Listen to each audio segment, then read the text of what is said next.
Aprang si kardom kaduka vefan lapen pininili aku wang tulelo kapreka sona video nang wan pitusi lapen pinia video along nalitum kacini poni mate ke thek poloing labang ke koson se nalitum la Adhar card pen bank account killing ning ma la so puthak se nili labang so video long nalitum phanang than pachini pon ekpo lapen chuning rig lo kaduka vefan ta nalitum video ke cheng pen kijudan kilang thoria phansi lapen nilimen labang ke kaduka veta chini lo nilimen la ke avinastron lapen non nalitum kilang bom labang ke Karbi 2.0 YouTube channel lo LABANGSO channel long jong si komane abang pu abang phi nang khomri milang plan nalitum kaching hon pen subscribe iko lapen adung het bell arjan di da kanalitum ber pon igdianon lalo bole munon phinili kapre ka sonle LABANGSO YouTube channel along upload sitami nalitum kelong da prangi afan mate kachini da prangi afan la tangte pada depin pen la so puthakle chithan polonang pini abang ke pini nili nang than poni pu abang ke labang ke kapre ka bengali la Assam Gramin Vikas bengalong koson se la Adhar card bangke killing ning ma la so puthak se nili nang than pon ikpo tangde pada depin pen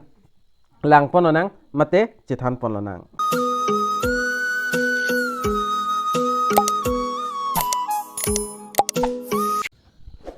aprang sinalitum killingi phan LABANGSO website long wang iknang ponalitum la official website Assam Gramin Vikas Bank la official website along nang humri iknang po mate la so link nalitum la so video description along lang dam ego dak penalitum long ikpo la pen long ik that benefit nalitum ta jat browser pen sta me login lo polote la pen nalitum theng no sta me la son arjana chiklang ikpo da pen da si important notice la bang ekadu ka veta chini lo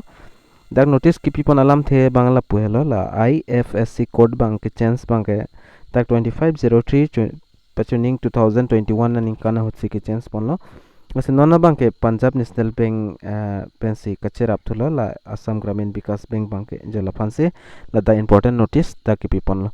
apenali tum la sonar jana chiklang data finali tum la close po thekloi la close po dinali tum berigo inte la so arjan bang e verik chokpo la penali tum pena andak pen facility long poni la pen Assam Gramin Vikas Bank long penali tum home loan la pen car loan la pen education loan la pen personal loans taminali tum dak pen apply ikme la son tak sidak penang andak facility dolo nali tum dak pen long pon ikpo la pen ko pp update sikwang manali tum ajat updates tanali tum dak long pon ik thaipo nali tum la deposit scheme la pen loan and advance la pen IT service financial enclose lapen orders dak nan service dak long poni lapen puthot non banke nilitum la Adhar card killingi la so puthak bang se video bang nili semari eklo la so puthak se nili nang than pon ekpola se kadu ka fonda chuning rilo nalitum video ke chengpen kijut an kelangi afansi tangde pada dipin pen dak lang pon nang mate chithan pon nang aprang se nalitum dak nili nang piklang pon ek ponali tum afan la aber theklongi nalitum aber dake tok theklongi la important forms pu theklongi la important forms la so dim nalitum berik nang po berik global dak loading po sabso la so loading bang nalitum dak pen chonghong ikchet nang po la pen loading date benefit nalitum dak serial number do 1 2 3 number 11 4 5 6 7 dak penang ando dak ajat ason applications taminalitum long pon app po nag number 9 long lang pon lo pul nalitum thek pon po application for agricultural loan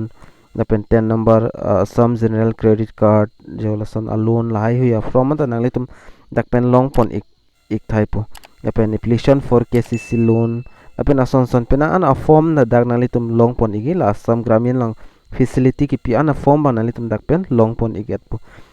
la sila nang nalitum bang la number 3 nalitum thekloin dak la dak pen nili na piklang pon iko nalitum han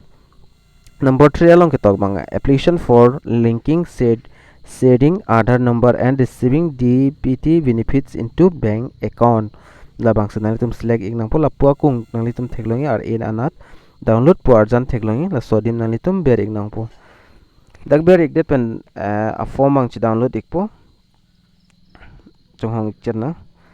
a form dak chi download ik elo la pen a form ta dak chingpu ik elo la sila so form bang nalitum fill up ik nang po je la elo process bang ke la pen online process bang dak non ko bang avelang update pipon pela jong se update bang lopul de nili la so puthak ta nili video upload po mate video se mari po asi pada depin ben ko son son se fill up on ing mala ban nang litum phan ni le ing son son ni dak pen nang than pon ikpo ke thek ane la pen la so form nang litum afrang si computer akulat pen stamina litum print out ik non mati xerox ik non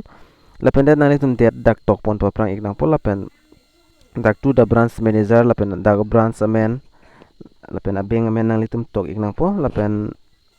dak account number nang litum account number fill up ik nang po la pen account long ke do teng amen nang litum dak pidun ik nang po la pen kit tok thunang lang bang ke nang litum phani da sab so jum nang pi hoi po la pen kit tok thunang lang bang ke nang litum I am maintaining a bank account number of nang litum dak bank account number tok ik nang po la pen number 2 lang bang I submit my Adhar number and voluntarily give my consent number nang litum dak use my Adhar details to internet from UDI nang litum dak number 3 lang bang le select iko dak select ik det pen la son thakta sida option for the receiving DTP benefits nang litum la so benefit ale jong si and lang bul nang litum dak pen chong wai pon ik nang po daga four option under nang litum dak 1 2 3 4 la thek lang nang litum dak pen chong wai pon iko la pen chong wai pon ik det pen ilida application mal anang por he pi elo la pen la son thak nang litum dak kas nang litum signature dak chipi ik nang po la pen dak nang litum amen tok ik nang po nang litum mobile number la pen email ID double email ID la pen la so form logot nang litum Adhar card bangka xerox tang pot pinang po jola hello la pen la pu option nang litum dak pen thek pon long ik po la option ba nang litum dak bang fill up pon ik edit to choklo la pen ka fill up ning bang thang ta avilo dak la anchot si ka fill up ning la pen la so form fill up tang det pen fit nang litum la so logon pen lipu iglo Adhar card xerox ban nang litum pidun ik nang po la pen bank long submit dam ik nang po dalo polte ninin thoma fit nang litum mobile long stame SMS bange nang le ik po je bank account pen Adhar card bange link elo puba